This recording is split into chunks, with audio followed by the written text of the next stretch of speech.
Thank you, Craig. I don't actually know what time it is, so. You're doing good, brother. It's 3:59.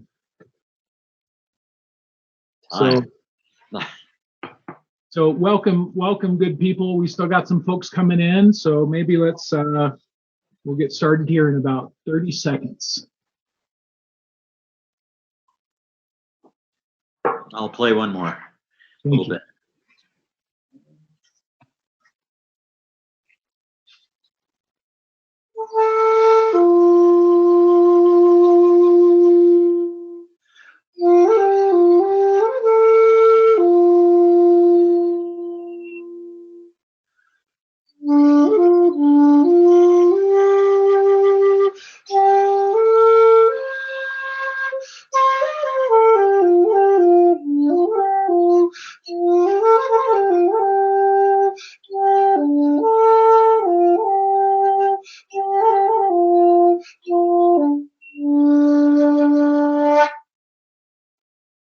Thank you, Craig, and welcome everyone to another Thursday installment of Crow Canyon's webinar series.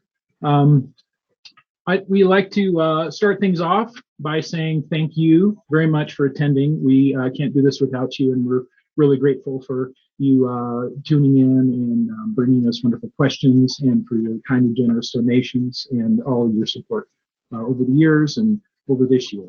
We really appreciate you. Thanks for tuning in. We also want to say a special shout out to David Boyle, who coordinated this whole wonderful program with Craig and acted as the coordinator to make all this happen and make everything go smoothly.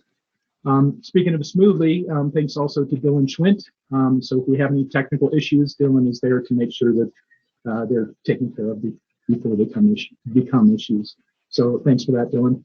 Laura Brown was our editor for this series, and has done, in my opinion, a wonderful job of editing these things into the piece of work of art that they are. And thanks to Taylor Hasbrook for coordinating everything else behind the scenes, doing all the hard parts so that we can get on camera and have some fun. So thanks everyone, we really appreciate it. Also wanted to say, Crow Canyon would like to say thank you to our public land servants, our people that are with the National Park Service and the Bureau of Land Management especially. Thank you for taking care of our public lands and being good stewards and protecting our cultural resources and our shared public lands. A little bit of Zoom housekeeping. As always, you can click on our talking heads and maybe move them over to a place where we belong on your screen. There's also a dividing line that you can hover on, depending on whether you're on a Mac or a PC. You can hover on that line and it will appear, and that's that line between the two different screens you're seeing. You can enlarge either side, and if you want to enlarge the picture and then shrink the heads and move them up to corner, that's up to you. Feel free to play with that. And if you have questions, your best bet is going to be to put them in the Q&A. You're going to have some options at the bottom, and there's a chat and a question and answer. But question and answer is where we would appreciate you putting your questions, and we're going to be monitoring that. And we won't have time to get to all your questions, unfortunately. We're at almost 700 people already, and we're expecting over 1,000 for this one. So we'll do our best. But we will leave links for you to be able to connect with us and with Craig and with our partners after the show. If you're having difficulties with this Zoom for some reason, head over to our Facebook page, and you can click on that, and we're streaming live on Facebook as well. And some of us are viewing from that platform. So that's always an option. And if that doesn't work, or you have to leave early, Taylor will have this posted to YouTube tomorrow. So there's that. Our mission at the Crow Canyon Archaeological Research Center is to empower present and future generations by making the human past accessible, relevant to archaeological research, experiential education, and American Indian knowledge. You can learn more about us at crowcanyon.org. And we would like to, Crow Canyon Archaeological Center acknowledges the Pueblo, Ute, Dene, Jicarilla Apache, and Paiute people on whose traditional homelands we work and reside. We are grateful to all Indigenous people who continue to preserve and protect our cultural traditions, maintain ancestral relationships, and are excellent stewards of these lands. The work of Crow Canyon would not be possible without recognizing and honoring the many generations of people from whom we learn every day. Next Thursday, we have Beyond Maize, Beans and Squash, Identifying the Source and Nature of Mesoamerican Influence in the U.S. with Dr. Michael Mathievitz. That's March 11th, and that sounds like a lot of fun. I'll be tuning in for that one for sure. And then the Hisatsonam chapter of the Colorado Archaeological Society presents Chaco Landscapes, Sensory and Political Engagement with Place with Dr. Ruth Van Dyke. Won't be missing that one either. Pretty exciting webinar. So please stay tuned and check us out next week as well. You can make a difference. As those of you that know that have been attending our webinar series recently, we have these slides available, and these are really great organizations. The funding goes directly to where it's needed. And please, if you're so moved, please donate to these programs. You can also, if you don't feel like writing them down right now, you can go on to YouTube later and this will be there. And I'd like to introduce Mr. Craig Childs. Craig is a talented author of more than a dozen books. His most recent book is a delightful, quick read called Virga and Bone, Essays from Dry Places. He has a well-deserved fan base from some of his famous works like Finders Keepers, The Secret Knowledge of Water, Atlas of a Lost World, and of course House of Rain, which was originally published in 2007. Craig has won awards for his excellent work, including an Orion Book Award, Galen Rowell Art of Adventure Award, and a Spirit of the West Award. He's also won the Sigurd F. Olson Nature Writing Award 3 times. He's contributing editor at Adventure Journal Quarterly, and his writing has appeared in the New York Times, Los Angeles Times, Men's Journal, and Outside, among others. He has a BA in journalism from CU Boulder with a minor in women's studies, as well as a master's in desert studies from Prescott College. Craig is an occasional commenter on NPR's Morning Edition, and at one time taught writing at the University of Alaska Anchorage and the Southern New Hampshire University. Craig was introduced to Dr. Susan Ryan through Crow Canyon in the early 2000s, and they still work together, sometimes through our cultural explorations program, leading trips for Crow Canyon. Before we hear from Craig, I'd like to turn it over to Dr. Susan Ryan, who is our Crow Canyon's Chief Mission Officer and the Stuart Screever Chair in Research. You may also recognize her from the chapter called The Art of Leading in House of Rain. Susan? Thank you so much, Adam. And welcome to all of our viewers that are out there that are tuning in right now. We're so glad to spend the next hour with all of you and to offer you part 2 of what we're calling a Craiginar instead of a webinar. Before I turn it over to Craig, though, I have a story I want to share with you, and I'm going to piggyback off of where Mark Varian left off last week when he was talking about how Crow Canyon and our staff got to know Craig.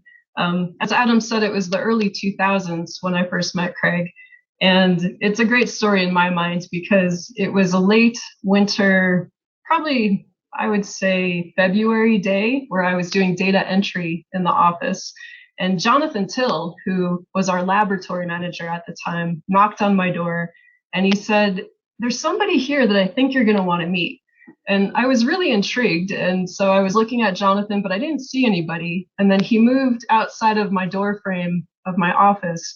And there was standing this burly man who, when I scanned him from head to foot, I was sort of appalled because he had on these Carhartt type of pants and they had layers upon layers of silt and dirt and detritus and probably a little bit of ketchup mixed in there at some point. And then I sort of scanned a little bit higher up and I saw this large dark beard. And I thought that would be a good place for some birds to be nesting inside of. And you could see crumbs from perhaps a dinner from 2 nights before. And I thought to myself, why is Jonathan so excited to introduce me to this homeless man? I just couldn't quite figure it out. And before my brain went too wild, Jonathan finally said, "This is Craig Childs." And I immediately was so excited because I had just finished reading one of his books over Christmas that year, Soul of Nowhere. And I was so impressed with that book and how he described the landscape and the archaeology and the tactile sensations of being out there, that I actually lent my book to Jonathan Till. And so Jonathan had just finished reading it as well. And then Craig showed up out of nowhere on our doorstep. And we couldn't be more excited to meet this author who we were so fond of. And it turns out that Craig was actually sleeping in the parking lot at Crow Canyon. And earlier that day, when I had pulled up into the parking lot, I saw this mysterious truck parked up there that I hadn't recognized, but I didn't think much of it. Well, that was the den that Craig had crawled out of that morning. He had actually slept in our parking lot so he could come inside and look at some of our topographic maps because he was doing research for House of Rain. And that was how our conversation began. And we've been having this conversation for 20 years almost since that point in time. And this conversation is so important, and I can't stress this enough, that as most of you familiar with Crow Canyon know, our mission is to make the past accessible and relevant to human beings. And we want to reach the broadest community of learners we possibly can. And those of you that have read site reports understand how technical they are. The archaeological writing that we do is based in empiricism. We have to write about counts and weights and data and statistics, which means there's not a lot of room for all the exciting magic that goes into the story that we tell. So it's partnerships with writers like Craig Childs, who is amazingly creative and knows how to breathe humanity into the archaeological work that we do in a way that we're not allowed to. So when I read Craig's work, I feel like I can feel the textures of items, artifacts that he's describing. I feel like I can feel the softness of the sandstone under my feet. I feel like I can hear the children laughing in a village from 800 years ago. And I have no doubt that's why all of you are tuned in to our Crow Canyon webinar today, because you feel the same way I do. So you're in for a real treat. I have seen the video. For all of us that have been cooped up by wintertime weather or from the pandemic, he is going to take us across the four corners into places that we wish we were right now. And for those of you that haven't been there before, it'll give you a beautiful introduction to that landscape. So Craig, thank you for continuing the conversation for 2 decades, and I'm going to turn it over to you. Thanks for all you do. Yeah, thank you, Susan. I remember that day well. Of meeting you guys and Crow Canyon. It's a place where, I mean, Susan, I consider you a dear friend. I've met people there who are still very much in my life and will continue to be for a long time. So I'm really happy to be doing this with Crow Canyon. And Susan, I remember times of being out with you in the backcountry. One place in particular where we crossed over the top of Combe Ridge with Jonathan Till with our backpacks, and we were going down the other side, and we got to a point where we had to drop our packs and let them fall. I don't remember, 20, 30 feet. Was it more? and I remember how nervous Jonathan was. I think we were all three nervous about descending that, but I remember him just kind of jackhammering on the wall, and that moment, just me looking at the two of you and where we were on a big rock face, going, yeah, these are the kind of people I like to be out with. So I appreciate the time in the field, and I hope we have more of that. And thank you, everybody at Crow Canyon, for doing this, because I think my perspective is a very much on the ground, kind of broad, across distances perspective, and I go to people like Susan who are looking very deeply at something, getting information out of a narrow window, which is so rich, and I don't see that when I'm moving across the surface. I remember being out with you, Susan, uh, on your side of Comb Ridge, where we had found some site, and to me it was just a hill of rubble and sage, and you immediately started going, oh, there's a room block, there's a kiva, and I was trying to see through your eyes. I just went, wow, she can see things in the ground that are invisible to me. And so coming to the archaeologists at Crow Canyon has been, I couldn't have written House of Rain without your insight. So thank you for that, and thank you for Crow Canyon, for doing this, Crow Canyon, all of you. And I suppose this ushers into the Craigenar, as you call it.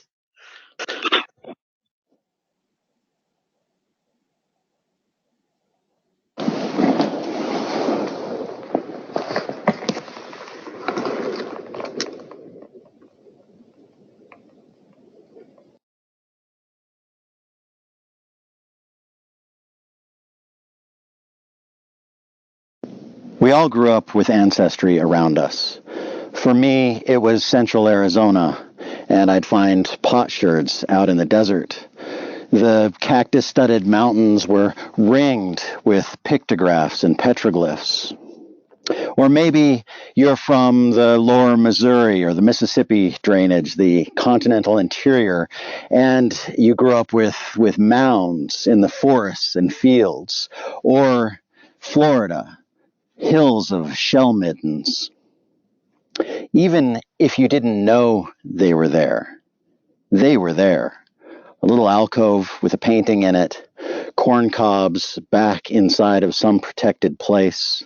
Ancestry is everywhere. This is Pueblo ancestry. Colorado Plateau, Four Corners region. I don't know anywhere else where the long human history of this continent is so visible. Partly it's the high desert that preserves sites. Partly it's that this place was really busy. Some call this Anasazi, which is like calling a book by only one of its pages. There was archaic, Fremont, basket maker, classic Pueblo with room blocks and kivas, great houses, some with Chacoan roads. Like I said, the place was busy, which might lead you to wonder, why is it so quiet now?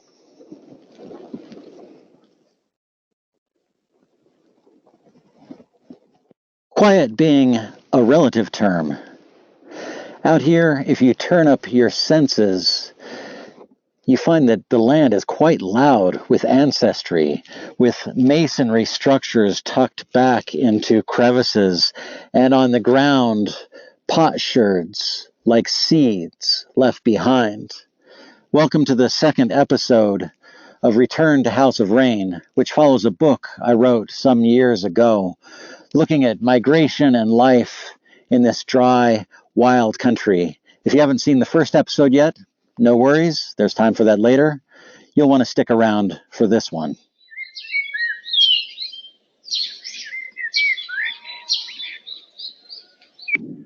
A quarter inch of rain can make all the difference. A few degrees warmer or cooler, the part of the alcove where sun lands in the winter and warms it up where they can build, versus the cold side of the alcove in the shade all winter long. You pay attention to where things are on the land. 800 or 1,000 years later, there's a lot of interpretation, a lot of room to try to figure out what the past means, where some people see rainbows painted on a wall, maybe others see sandstone alcoves. Where someone sees a centipede, maybe I see migration, people, a path, movement from alcove to alcove. course, the arch motif in rock art might not be rainbows or alcoves. It might not be a single thing. It could be a repeated stylistic motif that reflects what you see in the landscape around you, something common in this place. It's important to remember that these were not a simple people. There's never just one answer for all that they did. There's never been such a thing as simple people.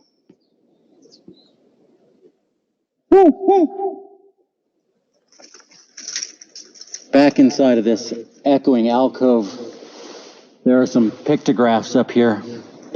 And often rock art is associated with acoustics. You can actually clap your hands and listen for echoes and sometimes find rock art that way. This little panel in red hematite is you can see the two ducks up there, and their heads are differently colored than the bodies. And this is possibly related to a Zuni creation legend where a hero goes down into the underworld to the lake of the gods, and a duck is his guide leading the way. And to honor the duck, the hero has the duck on his shoulder or on top of his head. And this is a motif you see all around the four corners, human forms with ducks on their heads or ducks in place of their heads. So this is possibly a memory of that Zuni story, although this is in Utah and Zuni is 200 miles away from here and 1,000 years later. So this story is still being told. There's a connection between this and what is still going on in the world. Generation by generation, history goes missing from out here. I haven't been here in a number of years, but things have changed. In the back of this granary, there used to be 3 wooden knife handles that were sitting right here, stacked on each other, beveled edges, slots in the tops of them, ready for stone blades to be inserted. And somebody's come in here and dug this out, revealing a small storage space in the back of the granary. And whatever used to be here is now gone. The purpose of a T-shaped entry is unclear. It could be that this changes the ventilation or changes the lighting back inside of rooms, or that this is a space made for carrying bundles on your back, where you have more space up around the shoulders, or it's defensive. It causes people to have to narrow their gait down. You can't really run through a room like this. And there probably is some functional purpose to the T-shape, but it more likely has a symbolic presence in the Pueblo world that I've heard from some Pueblo folk that this is representative of an upside down cloud or an upside down mountain. That would be a mountain or a cloud inside of the ground. So we're talking about hydrology, groundwater. And this is possibly the place where rain is born, where water sits inside of the planet. And so it might have a functional purpose in these structures, but when you see them, they stand out. They are like flags, like banners. These are icon shapes, and they're found across the Southwest. The T-shaped portal is a shape that's easy to follow. It's all over Chaco. It's at Mesa Verde, Hovenweep, all around the four corners. It goes south to the Gila cliff dwellings in southern New Mexico, and then it's ubiquitous at the Paquime site, which is in northern Chihuahua, Mexico, and it's basically a later sister to Chaco itself. This is a shape that would have meant something. If you looked up at a site and you saw a T-shape, you would have known something about the people who lived there, something about the purpose of that space. It would have occupied a place in people's imagination, maybe like it does now. For me, the T-shape is a key that I used in the House of Rain. We were just talking about how we're surrounded by stone faces, that everything, like the bird profile and a person's face in the boulder, they're all these stories all over, even if they're not made by humans. You look at the horizon and you can see the story that's being told in the rock itself. Or you look down at something like this and you see a journey. You see the little hole that's been carved out, and maybe this is the Sipapu, the emergence place, and this is a journey, the spiral.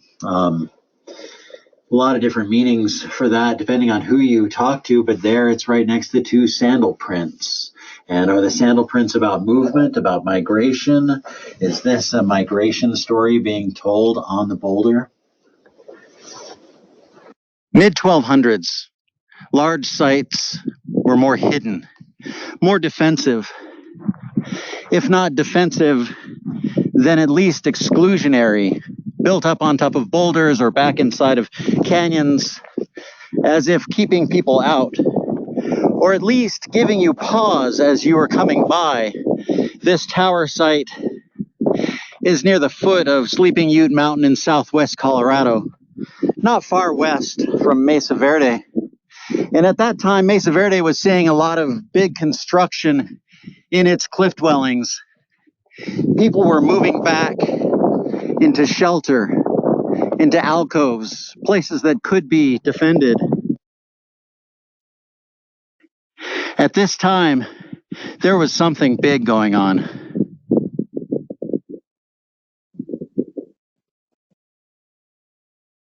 With a certain eye, you look at this place and you see drought upon drought. It looks barren. But think of it as a cultural landscape. Think of it producing, active. There are check dams that are built down in the drainages below these boulders. So you would have seen green farm plots, little plots all along here.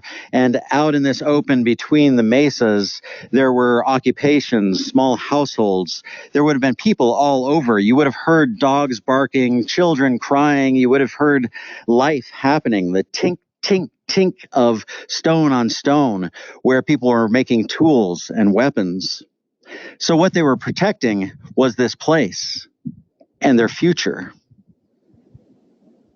You can't engage with Pueblo prehistory in this area without contending with what happened here in the mid to late 1200s.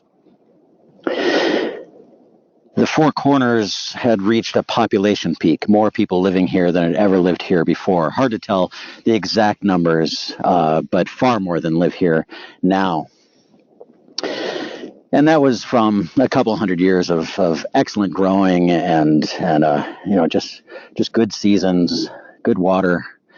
And this peak coincided with a debilitating drought. Now, this wasn't a historic, catastrophic drought. They'd lived through many like this before, but this came just at the right time to put a wedge into that high population. And that's when you see widespread violence in this area. I'm down near the highway in southwest Colorado, the mouth of Sand Canyon here. And this site, in fact, right here at this Standing Rock, sites all around here have produced human remains that are clearly people who experienced violence.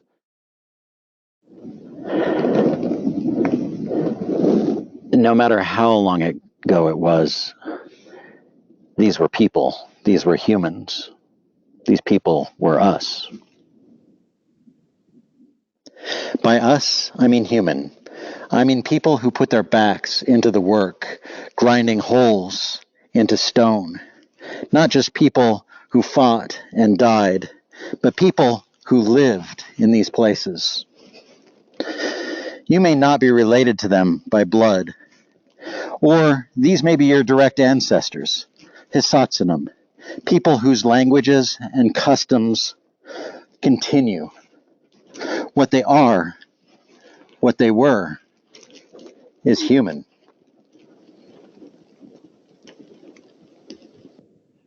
We're at the edge of Cedar Mesa in the Bears Ears of southeast Utah.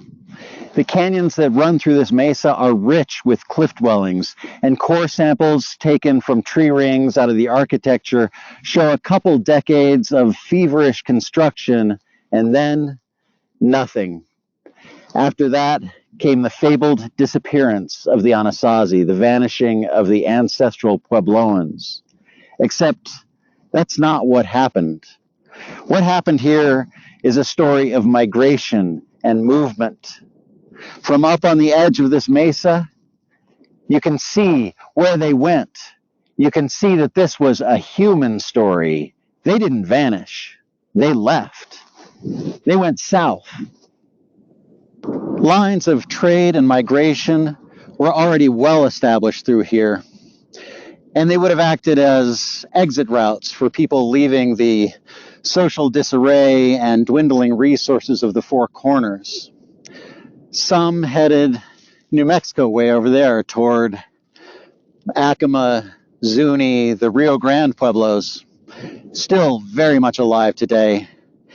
For House of Rain, I followed the diaspora south through my home state of Arizona, Monument Valley, and beyond that, Black Mesa, Skeleton Mesa, and the horizon beyond that, Wupatki and Homolovi, where people established themselves. This is one of the center places. People set up shop here in what was already an ancestral landscape. There are Pueblo citadels on top of a lot of these buttes out here in the Wupatki area. And not far from here are the Hopi Mesas, still occupied, well occupied, by the descendants of these people. Others continued south, across this big sky horizon, following ancestral lines, places that would have been known, landmarks on the horizon leading the way, the San Francisco Peaks, and then beyond them, farther south, the rim country of central Arizona. It's windy this evening on the Mogollon Rim. The Mogollon Rim is a landform that splits Arizona nearly in half. Below here are the forested highlands. Down in the canyons are cliff dwellings. Pueblos are up on the surface. And if you keep going south from here, you end up in the Hohokam core of the Phoenix Basin.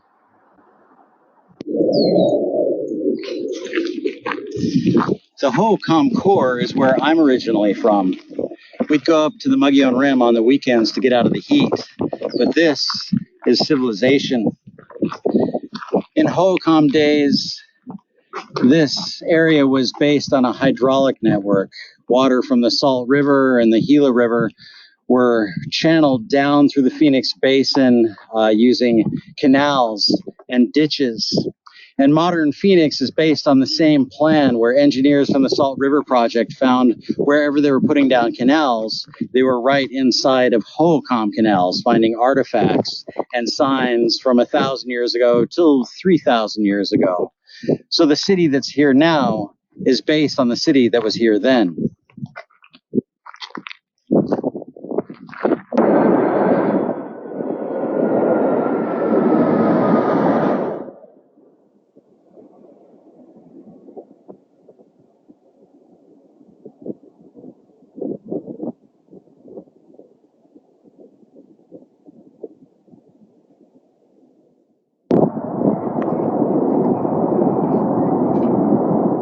I'm up on Tempe Butte in the middle of it all.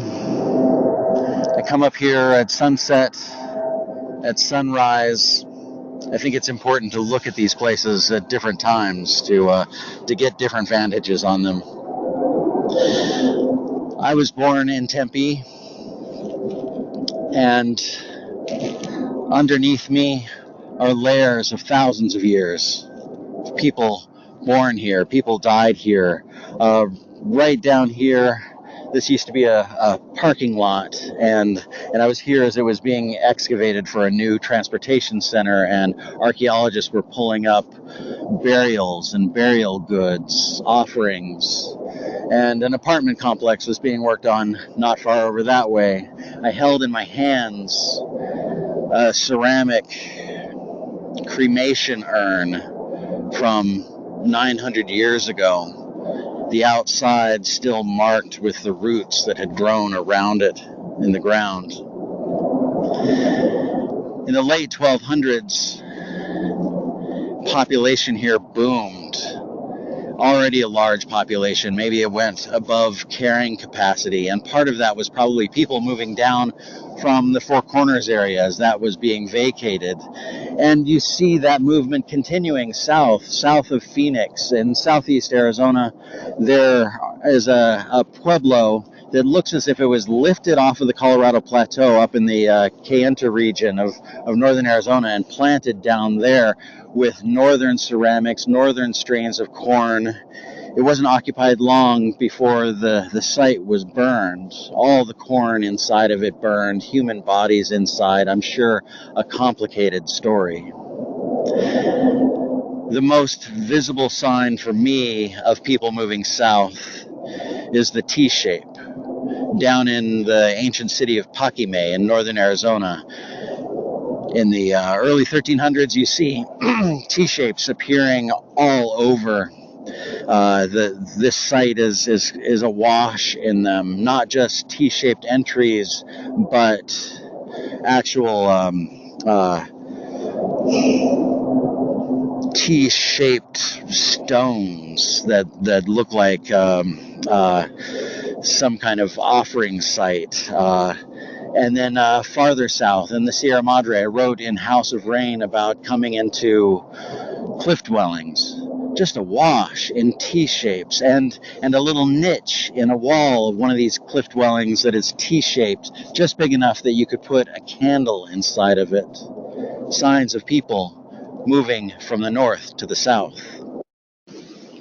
These cliff dwellings in the wild barrancas of the Sierra Madre felt like going back to Mesa Verde, only without a park, without roads, without trails. Some features were unfamiliar, such as these oil-like granaries, which stood several feet tall. Other features were like being back on the Colorado Plateau, keyhole entries, T-shapes, different sizes and dimensions, all post-dating Chaco and Mesa Verde. I was seeing in these ruins continuity and connection. Almost 600 miles from the Four Corners, I walked through a massive T-shaped door into a room whose floor was covered with rubble, broken pieces of pottery, scraps of woven material, pieces of baskets, mats. Maybe what it would have looked like 100 years ago in the Four Corners area. In this room, the backside, the far wall, had a smaller T-shaped door in it, and I crawled through into a farther room. And there on the floor was an adobe hearth of some sort, and a smaller T-shape beyond that.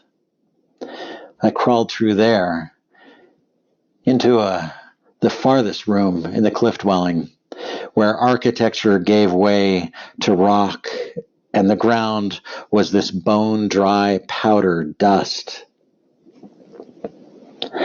I was leaving the sunlight, heading into blackness, and I heard ahead of me drops of water falling into a pool. I crawled farther with my headlamp and found a place where a small seep was emerging from the ceiling, and drips were falling into a space, an adobe bermed circle, clear water gathered in the back of this cliff dwelling. I turned off my headlamp and in darkness listened to drips falling into the pool. It felt like a creation story, going back into the water that dwells inside the earth. This is the House of Rain, the place where water lives, hidden beneath our feet. This was back where the first people began, and then emerged into the light. You come into places like this, the 1,000-year-old great house in Aztec, New Mexico, and it's easy to believe that everything has fallen into ruins. The only memory left being voices recorded in these rocks, the artifacts pulled out of here, when in fact, these stories are not over. This site is a marker along a path.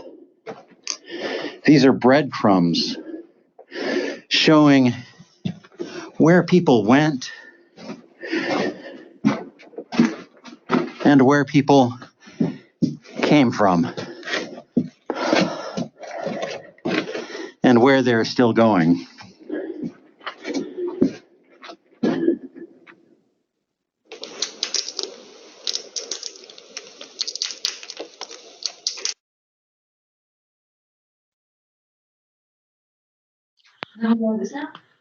Thank you, everybody, for listening and for watching. I caught something in there that if you noticed, when I was on Tempe Butte, I said the city of Paquime in northern Arizona,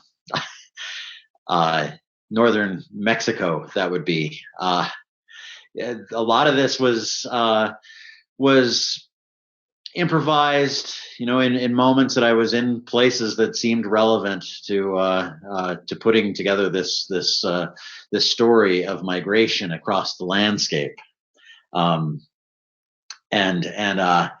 was a homemade effort. I had friends who were helping me film in this last episode. Gary Adams from Canyons of the Ancients filmed a little bit, and my friend James Q. Martin, a filmmaker, was with me at the T-shape, and my son, my 14-year-old son, Jado, was when we were out hiking around looking at sites. I would rig up a microphone and hand the camera to him and say, hey, can you get a few takes of this? And he would go, okay. And then he would step back and be a filmmaker. He would say, okay, what do we need to do here? So I appreciate all of you watching this and being part of this, and for Crow Canyon making this happen. We've got a bit of a Q&A to go into. If you've got questions, I don't know if we can get to all questions, but I will do my best. So I'm happy to take anything. Thank you, Craig. We've had some questions about why an Anglo-American person is sharing stories from Native American history. That's an excellent question. It's a tough one to answer. I think that I'm approaching this, approaching a place and saying, okay, how many ways are there of seeing this place? And different books I've written are about those ways. Look at the desert through the perspective of water, or through a wildlife perspective, or an earth science perspective, or an archaeological perspective. So I feel like this is just one slice, one way of looking at it. And as I brought up in the film there, this is really it's a story about specific groups of people, but it's really a story about humans and how humans have moved through a place and been in a place, and how we, whoever we are right now, are following those same routes. So I think it's a very human story, but I also don't, I struggle with this one because I wonder, okay, what gives me the right to tell their story? And then I think, well, I'm not telling their story. I'm telling a story. I'm telling a story about my relationship to this place. What I grew up here, and I've always seen cliff dwellings and potsherds and arrowheads, and when you see them, you relate to them. You find a place to sit down, and pretty much anywhere where you sit down now, somebody sat there 1,000 years ago and 6,000 years before that. And you see what is on the ground around you, and you realize, oh, there's this human story happening around me. And I'm not the only one telling this story or relating to it. I think there are many Native voices, and I hope many, many more to come, who will express their relationship to these places and to this ancestry. So I think I'm one of many who are considering this, and I do think it's human. You know, you see these handprints on the wall, and you go, oh, I got one of those. We're not that far apart. And that's something that occurs to me over and over out there is that, oh, these people with hands, I'm one of these people with hands too. So there was something about how they saw the world that I might be seeing it in the same way, or at least a sliver of how I see the world is similar to theirs, because we are the same species. Craig, this next question comes from Peter, and he wants to know, how do you prioritize what you will choose to focus on, research, and write about? Everything. I want to write about everything, and then I can't. And sometimes it's just the serendipity of, you know, what seems to be rising up in my life. And I've written, I don't know, 15, 16 books. And there is a flow, at least in my life, to it, where I'm writing about archaeology, and after a book about that, I go, okay, that's a lot of dead people. I need animals, or I need geology, and so I kind of go through cycles of what kind of, you know, then it's too much geology, too much big time. I'm tired of using the word billion when talking about numbers of years. I can't keep that in my head. I need to come back to the last 1,000 years of what was going on. So it's and it's a lot of what's kind of burning a hole in my head. What ideas are there that are saying, come on, write about me. It's time. But really a lot of it is serendipity, is where my life takes me. We've got a question from Susan that asks, if you were to get into a time machine and go back in time, would you? And if you would, where would you choose to go? Oh, yes, I would.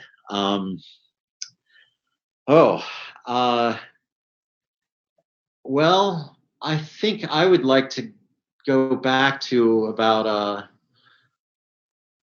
13,800 years ago. And I think I would be on the Colorado Plateau, and I might not see that many people, but there would be people. Yeah, the late end of the Pleistocene has been a big focus of mine lately. But also, I think I would go back to the Colorado Plateau 2,000 years ago. Basket maker culture. And I get to ask questions. I'm sure somebody like somebody showing up dressed like this would cause a stir that might end my life. But I would like to go back to the basket maker times here on the Colorado Plateau, a place where I've seen so much rock art from that period, and just, you know, and I feel like if I asked people, okay, what is this? Somebody would answer, and somebody else would go, no, that's not what that is. And there would be, you know, different ideas about what was being created at the time, that we wouldn't get just one answer from asking a question 2,000 years ago. That's a tricky question, because I'd also go back 100 years ago before a lot of stuff was pillaged, and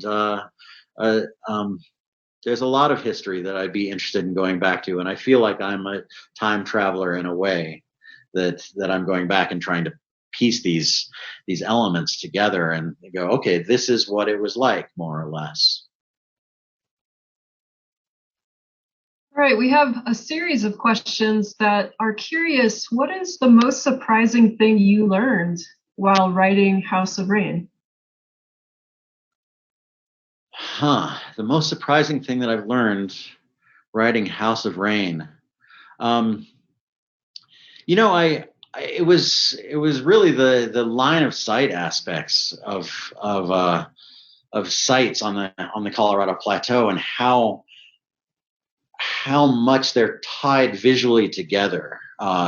That you're standing on top of Mesa Verde and you can see Comb Ridge out in the distance. You can pick it out, and then you can go there and you see so many sites on the other side. I don't think I had grasped how visually connected this landscape is. And being out there, walking it at a human pace, I was able to enter into this visual sightline experience in a way that I hadn't before, and understand. I saw the Southwest very differently after walking across it. And I thought at the time, oh, I kind of know what's going on here. I get it. I have a basic understanding of where I live. But by the end, I went, oh no, this is this tight knit network of landforms and cultures. This is a neighborhood. This isn't I think I saw the Southwest as this big, sprawling landscape beforehand, and the book really brought it in tight for me. Craig, we've got a great question from Lorraine. Have there been any particular changes in your perceptions and conclusions about the migration from the Four Corners area since you wrote House of Rain? Yeah, I think my perspective on it has kind of stayed the same. The more evidence I've seen, the more I see more detailed movement now than maybe I did when I wrote House of Rain, but I still see that migration off of the Colorado Plateau. And I remember talking to somebody at Hopi about it and saying, well, in 1,000 years, do you think, you'll be back in the Four Corners area, those sites will be reoccupied. And I remember the look of just like, oh, no, you're talking about a migration. That's not an easy thing. Nobody really wants to think about that happening. And maybe I've understood the hardship a little bit more. I've talked to more people about migration, modern migrants, about leaving their country of origin and coming to a different place, and what it takes, what you have to give up. So I don't think technically I've changed my opinion about Pueblo migration after 1250, but I feel it more. I think I understand a little bit more about how hard it is, that it's not just something you can go, oh yeah, migrate. It's a serious endeavor. It involves great loss and hardship, and even though I focused a bit on violence when I was writing House of Rain, it was really more what was afterwards that I would write more about now, is what is it really like to move families and to look to find the next place, to find the center place, because I think I idealized it more in the beginning. Craig, our next question comes from Dr. Tim Kohler from Washington State University, and this is a really fun question. What do you think archaeologists working in the Southwest should work on over the next 2 decades? What do you see as the big and interesting questions? I think the Pleistocene is actually one of the big questions in the Southwest. Is how far back does human presence go, and how dynamic was it? Because I think when we look, and maybe that's just because I've had my mind in the Pleistocene, but that I think that's looking at the source. Where did people first appear? How long ago? Who were they? Where did they appear? I think the Colorado Plateau is producing more and more of that information, and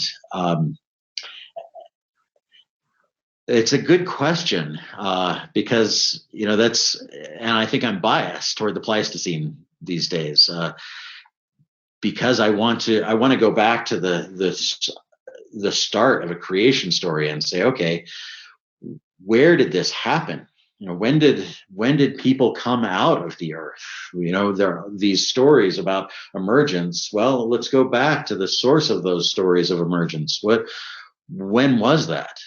And you're kind of looking into mythical time at that point in a way that I think looking back 1,000 years or 2,000 years, you're not as much in the mythical, legendary time as you are going back into the Ice Age. And so I'm very curious about that.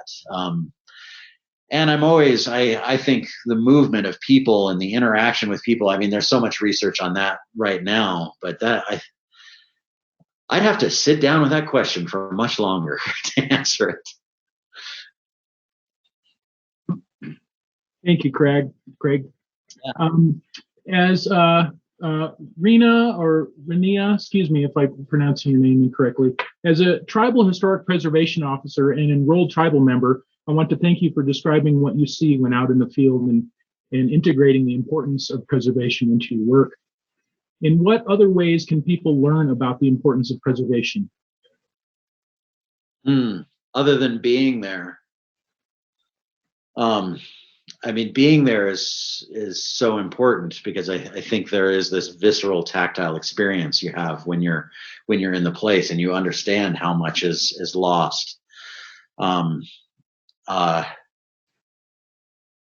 mean, reading about it is I think reading about it is helpful, but not as much as going out. I think taking people to places and not just talking about the archaeological past, but saying, if you'd been here at this site 10 years ago, you would have seen pottery all over the ground. And to have people understand what that means, that this pottery, these are calling cards, these are ancestral markers. They're not just, this isn't just, junk lying around. And when it's gone, it's gone. I mean, so much goes missing, so much gets destroyed, and how to convey that, I'm not sure, because sometimes I feel like I'm talking to or writing for people who don't know this landscape and are just curious about it, and I don't know how to bring them over other than to say, let me tell you the story about this. I think storytelling is probably the way of conveying the importance of preservation, is helping somebody to feel what it's like to say there was pottery everywhere and now there's none because people came and took it. There's vandalism here that is destroying a rock art panel. Do you understand what this means? Do you understand the time that we're looking at? Because I think I imagine that people who vandalize are not, for the most part, really understanding what they're vandalizing. That they don't see that, oh, this thing is actually ancient and part of a complex cultural evolution, and I'm scrawling my name on top of it. I don't think they realize what really they're doing. And so I think storytelling is what's going to help that, is to say, this is actually much more significant than you might think just looking at it, that this rock art contains messages that go beyond all of our generations. So yeah, that would be my answer, is storytelling. Next question comes from Michael Gregory, and he states that archaeology is really interesting, but we seem to suck the interest out of it with our writing style or lack thereof it. What recommendations do you give to archaeologists to make their writing less dry and more accessible or entertaining for the public? Well, I don't think those papers are necessarily supposed to be entertaining. I think the dry papers, I mean, yeah, there are times that I have to, for a lot of different things I write, I'm going to, thousands of journal articles, and sometimes I'm going, can you just say it in English? but I think that's not necessarily their job. Their job is gathering, synthesizing, and holding on to information. And I think that, if somebody who comes to mind is Steve Lexon. I think he writes beautifully and with humor about archaeology. And so, but that's not everybody's skill. Like, to be a storyteller and a writer is one thing. And if you happen to be an archaeologist who's also a storyteller, great. But I think archaeologists have a different job. They're gathering and understanding and speaking in a certain language. And sometimes I think in the sequence of abstract introduction, methods, results, discussion that are inside of a scientific journal article, if there was one that said, I'm just going to talk here, if there was just one paragraph where a scientist could go, this is the place where I unleash and I get to say what I actually think. I wish that existed in scientific journal articles, because I feel like scientists have so much that they're behind this wall of, I've got to speak in this nomenclature because this has got to be understood in this discipline for centuries. This paper has to use this certain language, but I just want one paragraph of, how do you feel about this? Or what do what can you say that you can't prove? And that's why, I mean, Susan, I came to you. I come to so many archaeologists going, so what do you think? Like, how do you feel about this? How does your life wrap into this? And so I feel like it often comes back to, who are the translators? Who are the writers? I feel like a translator often. So it's more my job to try to convey what the science is. But yeah, that if I could get that one paragraph of just put your heart out there, I wish that was part of scientific writing. And I'm so sorry to say that we run out of time, and we have so many wonderful questions in here, but if you register for this webinar live, you will receive a link that gives you a link to Craig's website and how to stay in touch, and as well as where to buy his books. Craig, is there a good place for people to buy? Where should they buy your books? They should go to in Durango to Maria's, and Telluride to Between the Covers, independent bookstores. I know we get pulled over toward Amazon, but keep those independent bookstores moving, because that's what stuff is. So wherever your closest independent bookstore, find out where it is, and if they don't have it, tell them, get those books in there. Thank you, sir. I'd like to turn it over to Susan. Yeah, just wanted to say thank you so much to Adam and David and Taylor and Dylan, and especially to Craig for such a wonderful, interesting video, for bringing us out onto the landscape. I want to thank all of you that tuned in today, and especially everybody that contributed donations to Crow Canyon since last week's first webinar that Craig did for us. We're truly touched by all of your generosity. It means so much to us to continue our mission work, and also to keep bringing you fantastic programming such as this webinar.